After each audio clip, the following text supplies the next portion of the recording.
Well, okay, my friends, let's do this. David Parsons here. Welcome to Nostalgia Trap. I thank you for joining me. Hope you're doing well. Got a quick shout out before we get started. I want to thank everyone who is a part of our SCREENSHOTZ news chat on the Patreon page. I really appreciate it. I love sharing all of those nightmarish details that you may have missed from the news media. And I thank Justin Rogers Cooper especially for curating those excerpts for us every morning for the last many, many years. It has shaped my view of the world immeasurably and really makes me feel up to date on the undercurrents of what's really going on. So I love sharing that with the Nostalgia Trap audience. If you want to be part of that, just join at the Culture Warrior level. And again, I thank everyone who is doing that. We will see you there.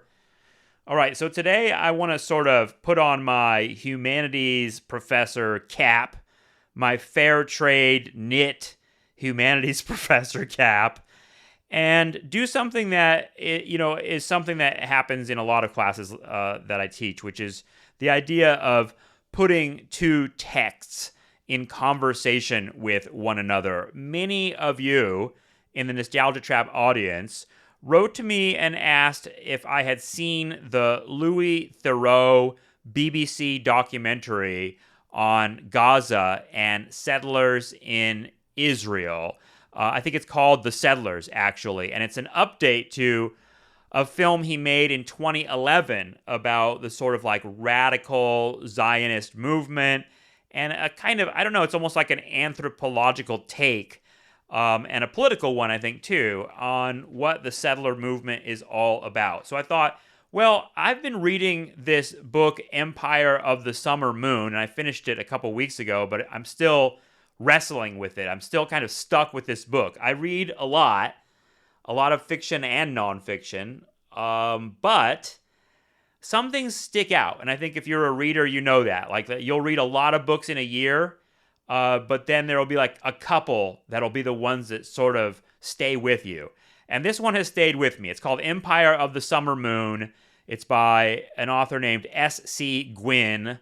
I'll have links to Louis Theroux's documentary and this book in the episode description if you want to check this stuff out for yourself, which I highly suggest.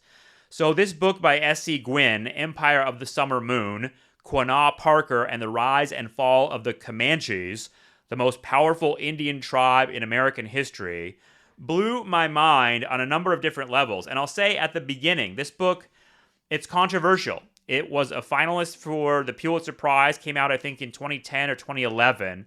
But just last year, in October of 2024, it was officially denounced by the Comanche Nation. So there are a lot of people on the Native American side of this story who didn't like this book. But I should also say that the book was really well reviewed, and I didn't know it had been denounced by the Comanche Nation when I was reading it.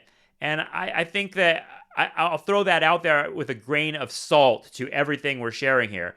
I don't approach this book without criticism. It does have its own sort of take on things.